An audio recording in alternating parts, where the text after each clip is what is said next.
C'est l'heure de suivre votre émission hebdomadaire, le rendez-vous pour connaître en détail tout ce qui a trait à l'actualité de notre pays et pourquoi pas de partout ailleurs. Pour ces numéros, nous avons le plaisir de recevoir pour la seconde fois dans cette émission, c'est M. Willy Michiki, qui est président national du parti politique l'UNANA. Bonsoir, M. Michiki. Bonsoir, madame. Merci d'avoir répondu à notre invitation. C'est toujours un plaisir. Nous saluons votre disponibilité. Merci. Et comment vous allez, vous, personnellement, et pourquoi pas votre parti politique? Oui, je vais très bien. Je viens du Nord Kivu. On a eu l'occasion de sillonner presque toute la présence pour toute l'étendue de la province et apprécier l'évolution positive de l'état de siège. Et j'ai vu l'engouement de la population lorsqu'ils ont appris que les combats, la lutte contre le terrorisme venait de franchir une étape nouvelle avec l'entrée des troupes ougandaises. J'ai vécu ça moi-même et je peux dire que nous pouvons aujourd'hui dire qu'il y a de l'espoir. Bientôt, d'ici 2 mois, on pourra faire la vraie évaluation. Voilà, le chef de l'État décide coûte que coûte à pacifier l'Est de la République démocratique du Congo. Il prend l'option de mutualiser les forces avec l'Ouganda. Personnellement, vous avez apprécié l'idée? Bon, l'idée d'abord n'est pas venue du chef de l'État, il faut le dire. C'était une demande de la délégation de députés nationaux du Nord Kivu et de l'Ituri que le chef de l'État avait reçu, accompagné par le président de l'Assemblée nationale. Ils avaient émis le vœu de voir les forces étrangères, notamment les Rwandais et l'Ouganda, prendre part dans la lutte contre les EDF et autres groupes armés nationaux résistants. C'est ce qu'on a appelé la mutualisation des forces, c'est-à-dire que la mise en commun de nos forces armées. Donc c'était une demande verbale. Je ne dis pas que c'était dans les rapports de la commission défense et sécurité. C'était un vœu qui est exprimé. Et si les députés nationaux ont demandé ça au chef de l'État, parce qu'il n'y a que lui en tant que commandant suprême des FARDC qui peut faire une telle demande, c'est plus qu'ils se sont inspirés de la réussite des troupes rwandaises en Afrique australe, où ils ont été combattre les Daesh et les djihadistes. Et aujourd'hui, quand vous allez à Mozambique, on va vous dire qu'il y a le calme. La Mozambique était envahie par les groupes terroristes et les Rwandais y ont ramené aujourd'hui la sécurité. La même chose aussi au Darfour, où il y a des troupes rwandaises. Comme ça, nous avons dit, pourquoi ne pas recourir aux voisins?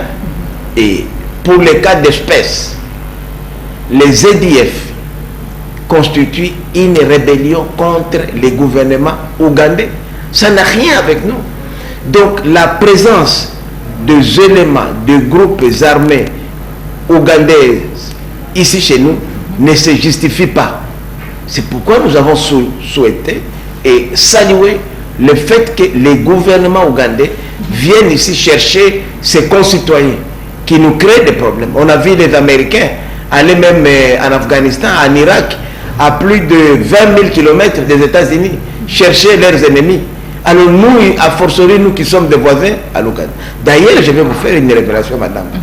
Il y a 8 ans, dans mes stratégies politiques, j'ai compté, moi, en tant qu'individu, seul, monter des attentats signés ADF et EDF en Ouganda pour les amener à intervenir chez nous. Je voulais faire ce coup-là. Et aujourd'hui, Dieu a écouté mes prières avant que je ne monte ça. Et même, un seul attentat seulement, les Ougandais sont venus. Et je vous dis qu'après le bombardement là, c'est la débandade. Donc la donne sur le terrain a changé. Donc nous avons salué ça. Nous disons merci au chef de l'État. C'est vrai, il y a des gens qui ne connaissent pas la politique. Ce n'est pas puisque vous êtes prix Nobel de la paix ou vous êtes ceci, spécialiste des droits. Ça, nous parlons politique. Je vous dis, il n'y a pas meilleur aujourd'hui que voir les forces. Mais les Congolais clament haut et fort traquer les ADF. Pour quelle direction et pour quelle finalité? Bon, d'abord, aujourd'hui, il faut dire la vérité que les VDF dérangent les deux parties. Ça nous dérange, nous, la partie congolaise. Ça dérange aussi la partie ougandaise, puisque les attentats qui ont été commis récemment en Ouganda ont déstabilisé Kampala. Donc, si les EDF restaient là, nous allons continuer la théorie. Nous préférons connaître notre adversaire. Or, ça fait plus de 4 décennies que le gouvernement ougandais est en train de traquer les EDF jusqu'à ce qu'ils n'avaient plus d'espace en Ouganda pour sortir chez nous. En venant chez nous, ils fouillaient les hostilités, les frappes ougandaises. Donc c'est pourquoi nous disons que, puisque les Ougandais, le gouvernement ougandais, l'armée rwandaise, UPDF, de surcroît, connaissent mieux les méthodes, les tactiques de guérilla que mènent les VDF, cette armée est mieux outillée pour nous accompagner. C'est pourquoi nous disons aujourd'hui que, si on me dit aujourd'hui que, quelle est la finalité? Mais la finalité, c'est d'avoir la paix.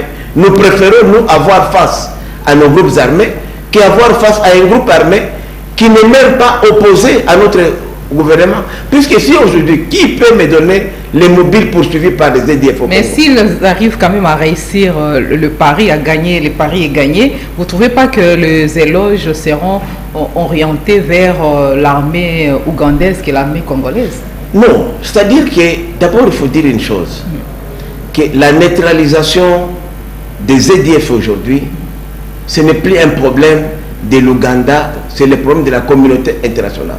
Puisque EDF est classé parmi les groupes terroristes. Même les Américains, les Européens viendraient faire ce travail-là pour anéantir cette vision-là terroriste qui émaille aujourd'hui, qui crée la panique un peu partout. Et lorsque les gens, ici même au Congo, font l'éloge des EDF, l'éloge des tueries, d'assassinats, moi ça me révolte. Puisque nous ne devrions pas avoir aujourd'hui d'opposition ou de pouvoir pendant ce temps. Nous devrions tous, comme un seul homme, être d'abord unis et combattre l'ennemi. L'ennemi commun, c'est qui? L'ennemi commun aujourd'hui, c'est toutes ces milices-là qui endeuillent nos populations dans la partie orientale. Et ça n'a pas de couleur.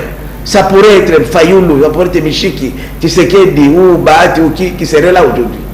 Il faut mettre ça en tête. Disperser, M. Michiki, disperser les ADF à l'intérieur même de notre pays, le Congo, n'est pas du tout une solution parce que la solution pour les Congolais, souligne plus d'une personne, qui se verront sous-payer les prix des représailles des dites ADF dont leurs mouvements sont toujours incontrôlables. Donc les disperser en RDC, ce n'est pas une solution du tout. Mais on a connu cet exemple. Vous savez, nous avons une mémoire courte. Lorsque les Rwandais sont entrés chez nous pour traquer les FDLR, les FDLR ont fait les pieds à plus de 1500 km. Il y a des FDLR qui ont fait les pieds de la frontière de Goma, Gisenyi, jusqu'au Kasaï. On a vu les FDLR au Kasaï, 1500 km. Mais au finish, on les a tous récupérés. Mais maintenant, pour éviter ça, si vous bon, je ne peux pas parler ici, puisque je viens du terrain, je ne peux pas parler des secrets d'État, surtout les secrets militaires, mais je vous dis qu'il y a un plan de contingence qui a été mis en place pour que, pendant que les UPDF, l'armée ougandaise, les traquent à partir de l'Ouganda, d'autres armées aussi fait un corridor pour les empêcher de quitter la ceinture de territoire de Beni et Lubero, qu'on appelle le Grand Nord, et la ceinture de l'Ituri. Donc nous avons mis une ceinture pour qu'on puisse le prendre en sandwich. Ces dispositions, donc vous n'entendrez pas les EDF, par exemple, aller au-delà de l'Ituri pour se retrouver à Kisangani ou au Kasaï ou à Kinshasa, voilà, comme ce fut le cas des FDLR, voilà. Mais tous seront contenus là-bas. Et je vous dis, au moment où nous parlons, les choses ne sont pas faites. Mais le problème avec les EDF, c'est quoi? Contrairement aux FDLR, c'est la complicité avec la population locale. Quand vous voyez aujourd'hui un Ougandais de Kassese et vous voyez un Congolais que je suis moi, du Nord Kivu, de Lubero, Walikale, il n'y a pas de différence. C'est pourquoi nous parlons aujourd'hui des complicités internes. Voilà. Et il y a des mariages mixtes qui se sont produits depuis 15 à 20 ans.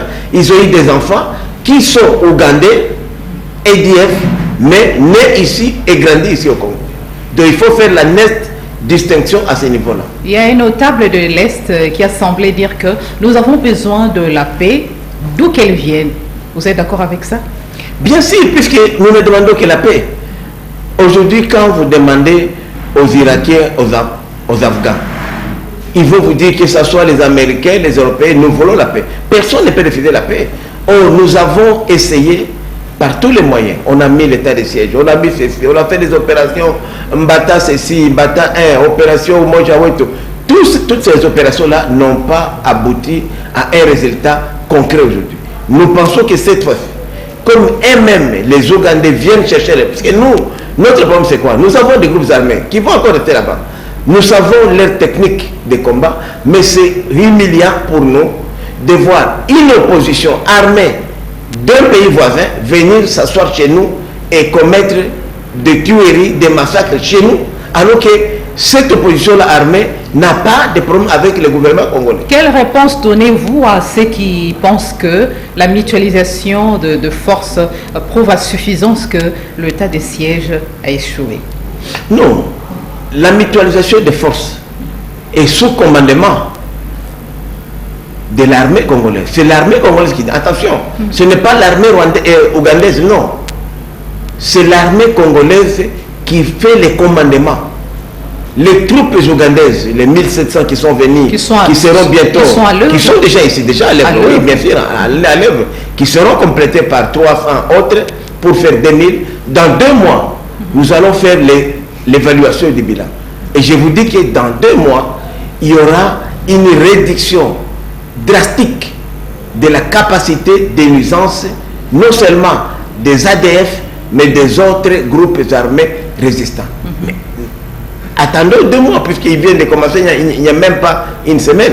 C'est pourquoi moi j'ai dit que lorsque nous parlons de la mutualisation, je ne vois pas l'armée ougandaise faire le commandement. Le commandement est sous l'armée congolaise. C'est nous qui connaissons le terrain. Comme vous avez dit tantôt, on traque les ADF à l'est de la République démocratique du Congo, mais il y a d'autres troupes qui sèment la terreur et la désolation, notamment le Maï Maï. Que savez-vous d'eux? Oui, justement, ce serait notre stratégie. J'avais proposé à l'époque au gouvernement de la République que nous commencions d'abord les opérations contre les groupes armés étrangers. Pourquoi? Puisque la plupart des groupes armés nationaux ont un seul prétexte: défendre la terre de leurs ancêtres, leurs communautés respectives. De peur que les étrangers, entre guillemets, les groupes armés étrangers ne viennent prendre leurs terres. C'est le cas au Nord Kivu, c'est le cas un peu à Ituri et un peu partout.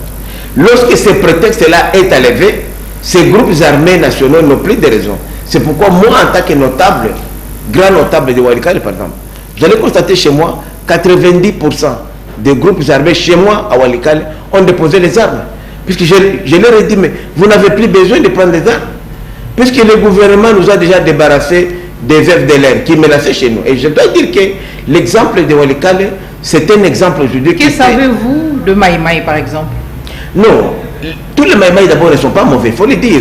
Tous les Maï Maï ne sont pas mauvais. Et puis, aucun groupe Maï Maï ne combat le gouvernement en place.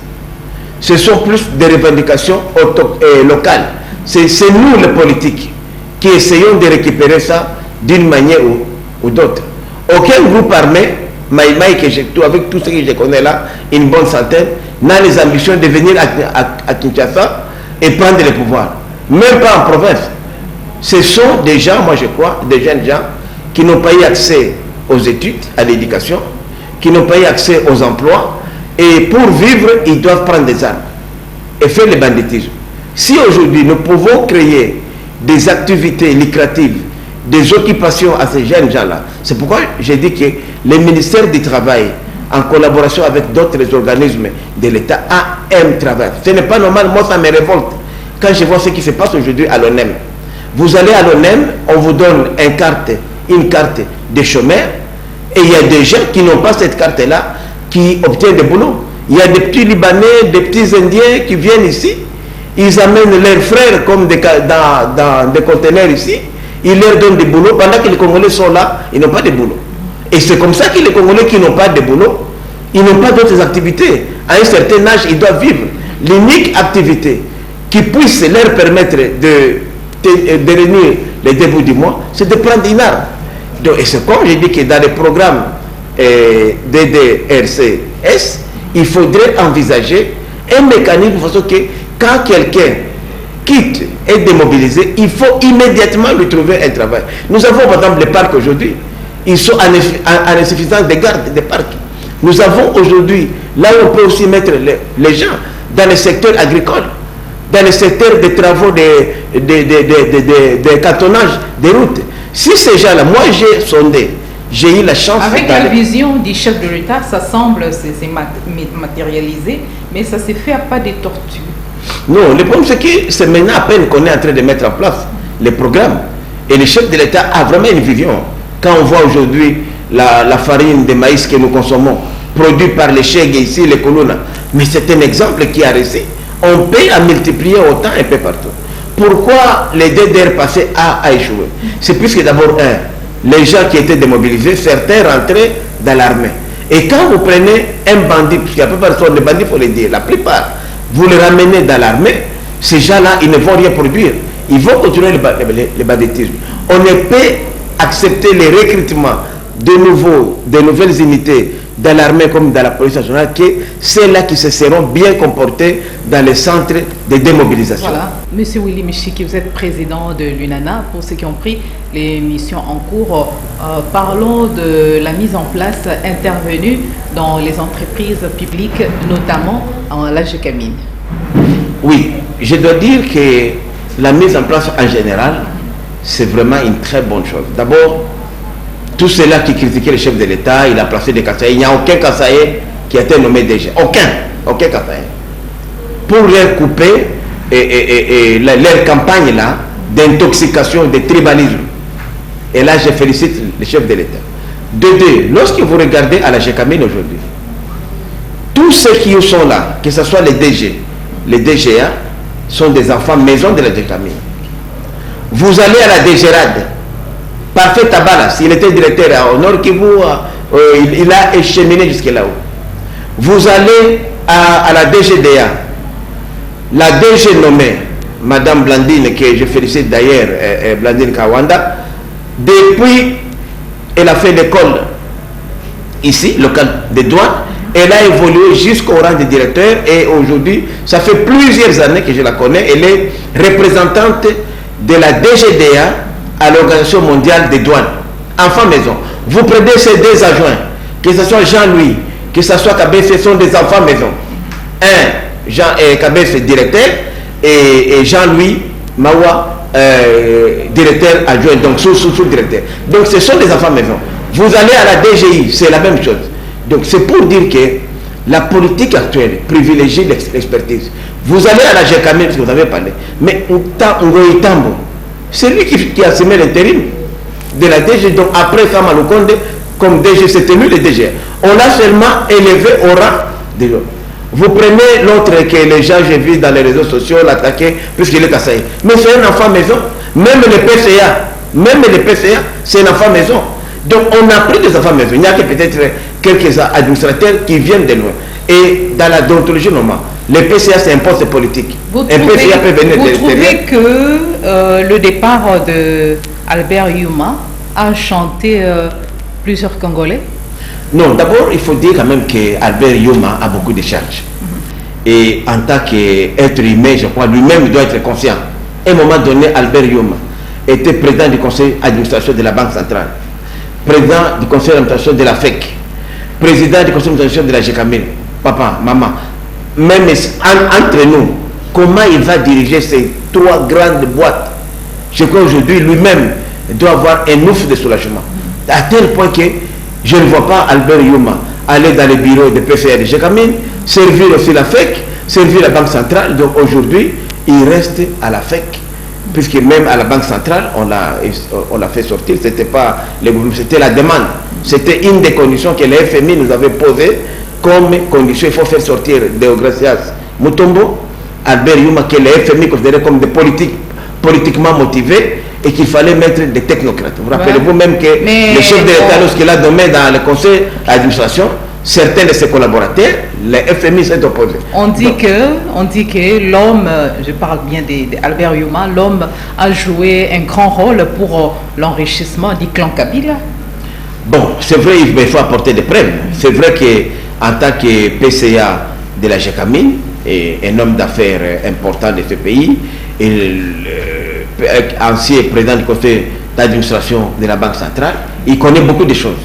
Mais moi j'ai dit, on ne peut pas, nous avons quand même la présomption d'innocence. Peut-être il y aura des enquêtes qui seront organisées. Je sais qu'il y a eu déjà un audit que l'inspecteur général, l'IGF, avait organisé à la GECAMIN. Ça m'étonne que ce rapport n'a jamais été publié, ce que je trouve aussi louche. J'interpelle M. Alinguette à Passa. Nous voulons savoir qu'est-ce qui s'est passé à la GECAMIN, puisqu'il a fait un audit à la GECAMIN. J'étais même à Lumbashi pendant ce temps-là, car il y avait, je crois, 9 inspecteurs de l'IGF qui étaient là. Nous voulons savoir ce qui s'est passé. Mais moi, je crois sincèrement que c'est vrai que lorsque vous exercez des fonctions comme ça pendant longtemps, vous devenez improductif. Même lui, Yuma, je crois aujourd'hui, il doit se dire un homme libre, un homme libéré. Puisque vous savez, toutes les critiques qu'on émettait à son égard, moi, en tant que père de famille, c'est comme aussi si comme pour lui, vous, il est irréprochable. vous savez, même un petit huissier, un petit chef de quartier, il a des comptes à rendre. Vous ne pouvez pas être gestionnaire pendant autant de temps, autant d'années, et dire que vous avez les mains vraiment blanches. Non, pas du tout. Mais les fautes de gestion, il y en a toujours. C'est pourquoi moi j'ai dit que l'audit qui a été organisé à la GECAMIN devrait être rendu public pour que l'opinion publique sache ce qui se passe réellement à la GECAMIN. Et ce n'est pas seulement à Yuma. La GECAMIN n'était pas gérée par Yuma. Avant même Sama Lukonde, il y a des gens qui ont géré. Sama Lukonde lui-même, actuellement, il était là. Donc les fautes de gestion vont être partagées. Mais nous, en tant que contribuables, en tant que citoyens, nous voulons quand même savoir ce que ces poumons-là, comment ces poumons économiques de la RDC a été géré. Mais jeter tout sur la tête de Yuma, je pense que c'est quand même injuste. Voilà, autre chose, la dernière position ou décision de l'épiscopat congolais vous inspire quoi? Lorsque les évêques disent que les politiques ne comptent plus sur eux, ça vous inspire quoi? Non, mais c'est normalement le rôle de l'Église n'est pas de faire la politique. Et moi, je les reproche. C'est vrai que ça a été bénéfique à un moment. Moi-même, j'ai bénéficié. Ne pas faire la politique, mais accompagner. Oui, c'est-à-dire que l'Église a sa mission régalienne. Mais on a vu ici l'Église faire la politique avec nous. Moi, j'ai fait la politique avec les églises. Moi, Willy Micheki, j'ai boutiqué avec les églises pour déstabiliser les pouvoirs. Et j'estime que ce n'était pas le rôle de l'Église. L'Église doit être au milieu du village. C'est pourquoi j'ai salué la position de l'Église catholique qui s'est ressaisie et qui a aujourd'hui, l'Église catholique va accompagner le processus électoral. Mais il ne faudrait pas que deux politiques, nous puissions profiter de l'Église comme tremplin politique. Ça, c'est mauvais. C'est mauvais.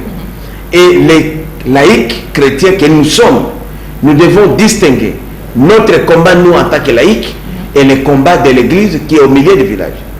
C'est pourquoi vous avez vu qu'Abbé Chole, et que je salue en passant, il a dit que les politiques ne fassent pas leurs actions sous la bénédiction ou sous la couverture de l'Église catholique.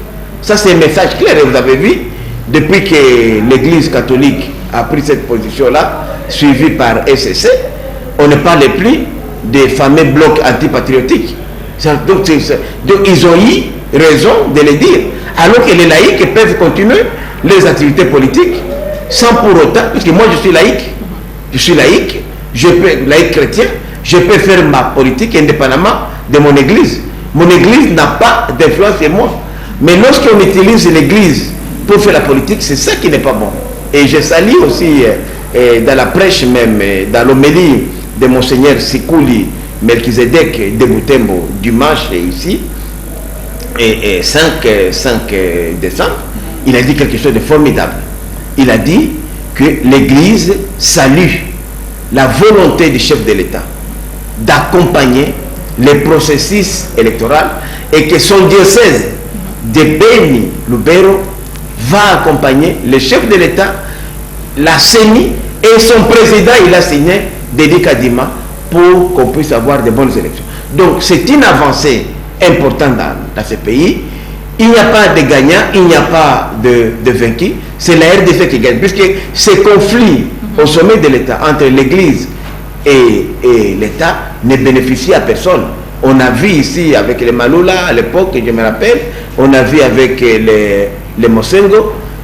On peut dire que tous ces chefs de l'État là avaient leurs opposants cardinaux pour l'Église catholique, mais ça n'a pas bénéficié à notre pays. Plutôt, c'est lorsqu'il y a mariage, lorsqu'il y a collaboration entre l'État et l'Église que cela avance. Et n'oublions pas que l'Église catholique en particulier est une institution. Nous avons ici une représentation diplomatique de l'Église catholique. Donc, cela risque aussi de refroidir les relations entre Vatican et Kinshasa, alors qu'il y a même un accord de siège. Ce qui ne serait pas bon pour au Vatican de voir que l'Église catholique est en difficulté, en opposition contre le gouvernement de la République. Le Front commun pour le Congo, FCC, aujourd'hui divisé par rapport à la question de la centrale électorale. Une frange opte pour envoyer les noms de leurs représentants en la chambre basse du Parlement. Les pays avancent, n'est-ce pas? Bon, d'abord il faut dire ceci. C'est vrai que je suis dans l'union sacrée, mais vous savez madame, j'ai toujours été cartésien. Pour moi, c'est d'abord la justice. Que dit la loi organique? La loi organique dit ceci. Les délégués à la CNI sont désignés par les groupes parlementaires. L'FCC n'est même pas groupe parlementaire. Que ce soit elle de mes amis Constant et Agé Matembo, que ce soit l'aile de mon grand frère Raymond Chibanda et toute la Raka et la Kabilite, tous ces gens-là n'ont pas compétence. Je rigolais, moi, vous savez, madame, les problèmes des Congolais, les Congolais ne lisent pas, même ses propres tests. Dans l'FCC, là, il y a des juristes, des éminents collègues juristes sont là, les éminents ou les némis, même des collègues enseignants. Mais ils prétendent que c'est eux qui vont désigner les délégués. Non! Ce sont des groupes parlementaires qui désignent les délégués à la CNI. Les groupes de Agé Matembo et Constant, s'ils veulent désigner des délégués, c'est leur droit, mais ils doivent collaborer avec leurs groupes parlementaires. Les groupes parlementaires du FCC, il y en a, il y a PPRD alliés et il y en a d'autres. Ce sont eux qui sont habilités à présenter la liste de leurs représentants à la CENI. Et ils donnent cette liste-là au bureau de la CENI. Et le bureau de l'Assemblée nationale plutôt présente ça à la commission paritaire qui vérifie les procès-verbaux, la procédure, et on convoque une plénière pour présenter ça à la presse. C'est ça la procédure. Et nous aurions bien souhaité que l'opposition puisse prendre sa place. Mais si l'opposition n'y va pas, ça ne dérange pas aussi, ça n'énerve pas la loi organique. Les élections auront bel et bien ça est. L'IDPS, qui était une machine en guerre en 2006, n'est pas parti aux élections. Est-ce que le ciel est tombé sur le Congo? Pas du tout. On a fait des élections en 2011. Et même, ceux qui sont appelés, ils sont revenus. Ils sont revenus. Donc, les FCC peuvent ne pas participer aux élections avec la MOCA. Mais en 2023, peut-être 2028, on sera avec eux, il n'y a pas de problème. Ils ne sont pas obligés parce que la loi, vous savez, en Belgique, par exemple, le vote est obligatoire en Belgique. Ici, chez nous, même si vous ne votez pas, ce n'est pas un problème. Ce n'est pas une infraction, non, pas du tout. D'ailleurs, moi, je les encourage à ne pas venir comme ça. Ils nous laissent et nous allons rafler tous les sièges. Moi, ça m'arrange vraiment que ces gens-là ne viennent pas, puisqu'ils ont mal géré pendant longtemps. Ils méritent au moins 5 ans de repos encore à la maison.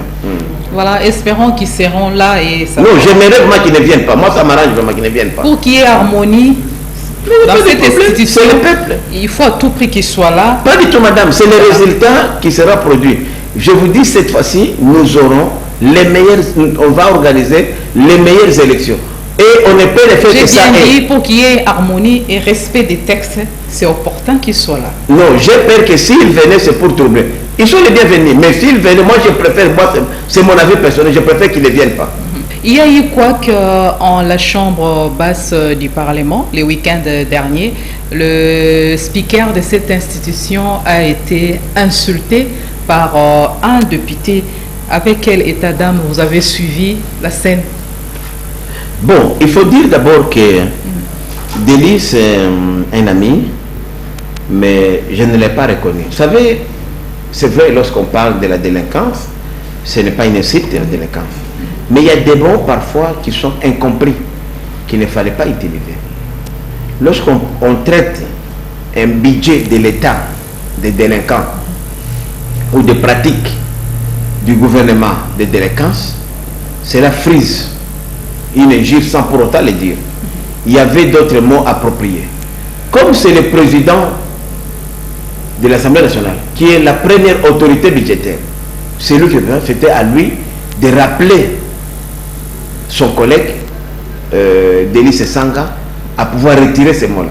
Si Dely Sesanga était un garçon élégant, comme moi je le connaissais, il aurait dit retirer ces mots-là et l'affaire serait finie.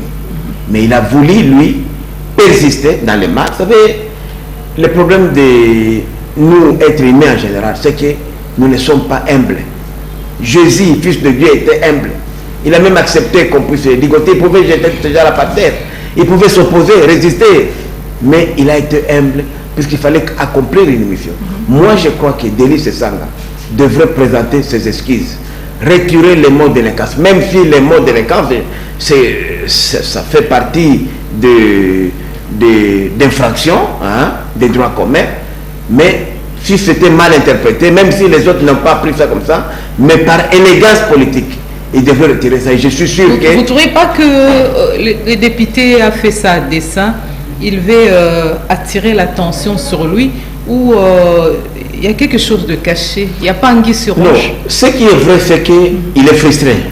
Puisque d'abord, en quittant l'Union sacrée, il s'attendait à ce qu'il puisse venir avec un nombre de députés.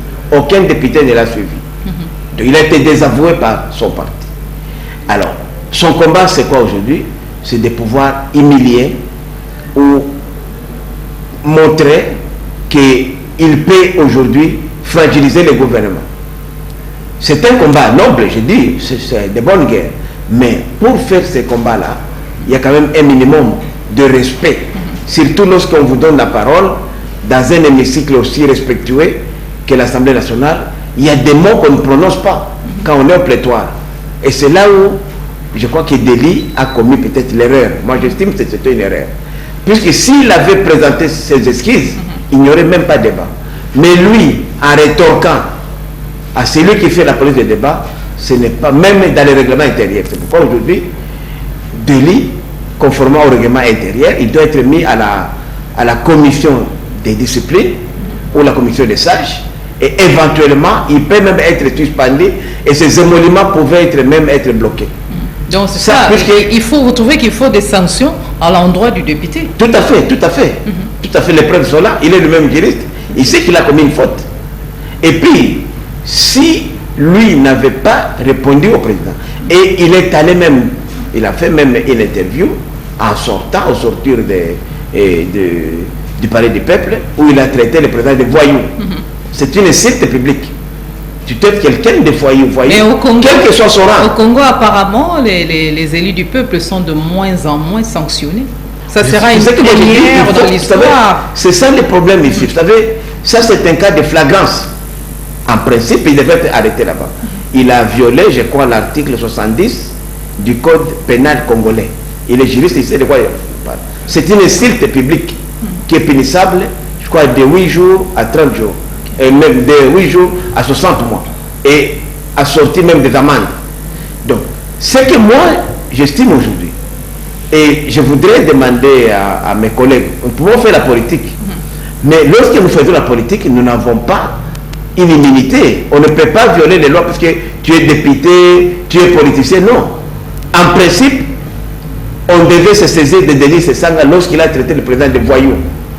Puisque là, ce n'était plus un débat politique, c'était une insulte publique. Le président Bosso peut porter plainte contre lui s'il le fait. Et il serait poursuivi, puisque c'est un cas de flagrance et arrêté même. L'équipe Kadima, déjà à pied d'œuvre pour des élections qui ne connaîtront pas une forte participation de la population. Pourquoi beaucoup de promesses tenues et non réalisées? Pense une bonne opinion. Attendons d'abord voir le nombre de gens qui vont s'enregistrer, puisque bientôt on va commencer les opérations d'enrôlement. On va voir le nombre d'abord. Et puis ici chez nous, quand les gens déjà s'enrôlent massivement, même s'ils ne votent pas, les sièges vont être répartis selon le nombre d'enrôlés. Par quelle magie cet enrôlement va réussir en l'Est de la RDC? Non, il n'y a pas de problème. À l'Est aujourd'hui, moi je viens de là, madame. Les activités se passent très bien. Même les élections peuvent être organisées par l'état de siège. D'ailleurs, je peux vous dire, c'est une révélation. La province du Nord Kivu, ma province à moi, est mieux gérée aujourd'hui que tous les gouverneurs prédécesseurs. Si ça ne dépendait que de moi, moi, Willy Michik, je demanderais au chef de l'État de maintenir l'état de siège au Nord Kivu jusqu'aux élections. Puisqu'on aura aujourd'hui, les recettes ont presque triplé. Il y a une route d'intérêt national. Ça va profiter à qui? Aucun gouverneur. Ça profite à la l'état de siège jusqu'à la tenue des élections pour que ça profite à qui? Mais l'état de siège n'est pas mauvais. C'est une administration et discipline. Ça profite aux Congolais, puisqu'aujourd'hui, par exemple, il y a une route Walikale, Goma-Walikale, de presque 207 km, qui n'a jamais été arrangée par un seul gouverneur élu depuis qu'on a commencé en 2006. C'est la première fois que le gouverneur militaire, que je salue d'ailleurs, a posé la première pierre. Au moment où nous parlons, cette route-là, d'intérêt général, est en train d'être arrangée. Donc c'est pour dire que l'administration militaire, lorsque l'administration militaire mobilise des recettes, qu'est-ce que vous voulez encore? Puisqu'on a l'impression ici qu'on fait la politique pour nourrir les politiciens. Les députés nationaux, les députés provinciaux, les nationaux, les ministres nationaux. Non, voilà, on fait la politique pour le peuple. Parmi ces promesses, les sociales, ça ne va pas. L'assiette des Congolais reste vide alors qu'on s'approche de festivités. Madame, quand on dit que... Vous savez, moi, sincèrement, je n'aime pas les débats des canépons. Vous êtes une journaliste d'investigation. Est-ce que vraiment les sociales, quand on compare avant la coalition FCC cash et maintenant, aujourd'hui, je vous donne... Moi, je parle des faits.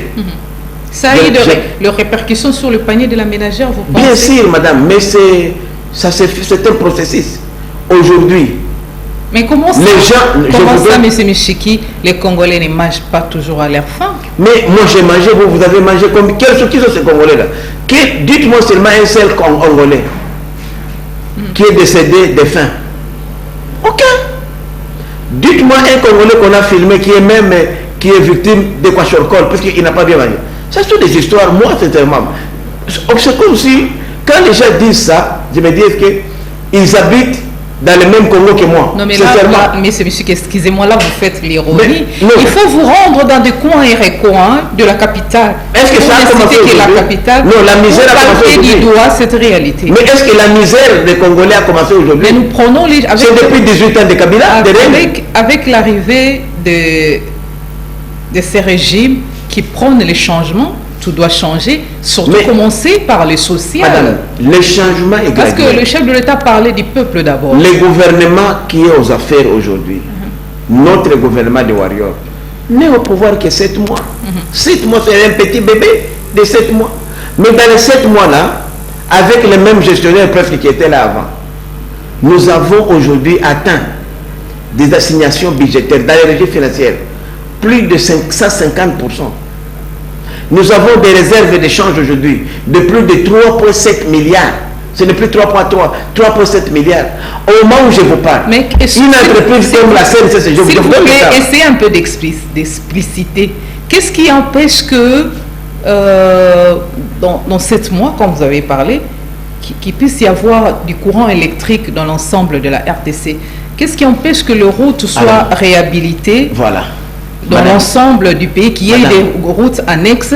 Qu'est-ce qui empêche qu'on ait de l'eau potable dans 7 mois? Et puis que les pays soient désenclavés, parce qu'il y a de ce coin même de Kinshasa, la capitale, qui reste jusqu'à maintenant désenclavée. Qu'est-ce qui empêche? Voilà, je vais vous expliquer. C'est pas l'argent qui pour faire un projet d'électrification, il y a d'abord l'étude du marché. Ça vous prend au moins 3 mois. Il y a l'appel d'offres qui peut vous prendre 2 à 3 mois aussi. Et puis il y a l'attribution des marchés qui peut vous prendre 2 à 3 mois.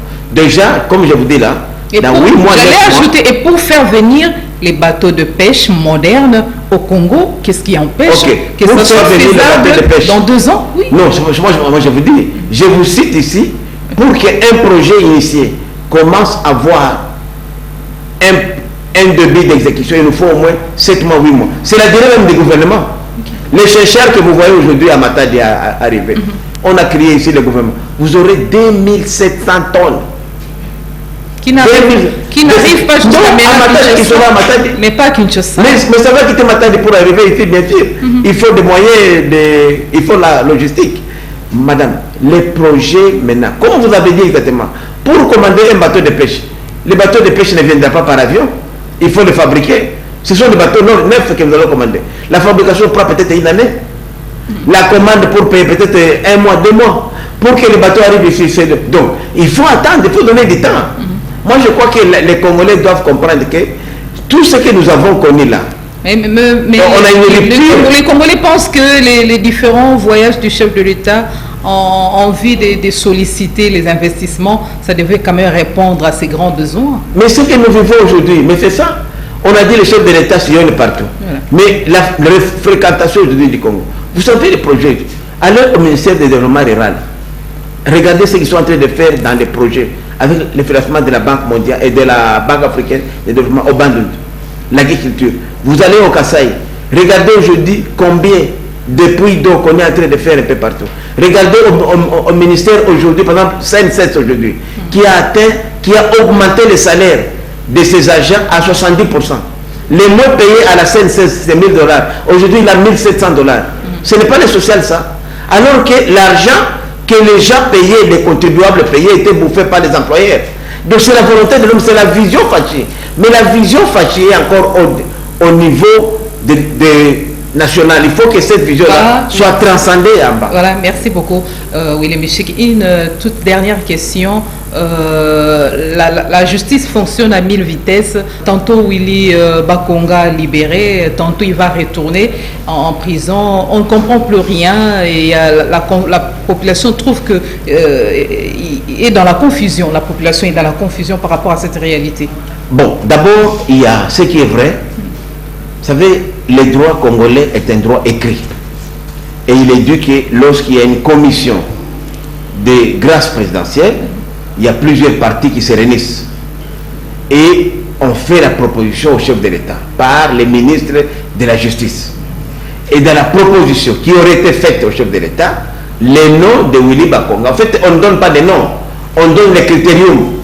Et Willy Bakonga s'est retrouvé dans ces critériums-là.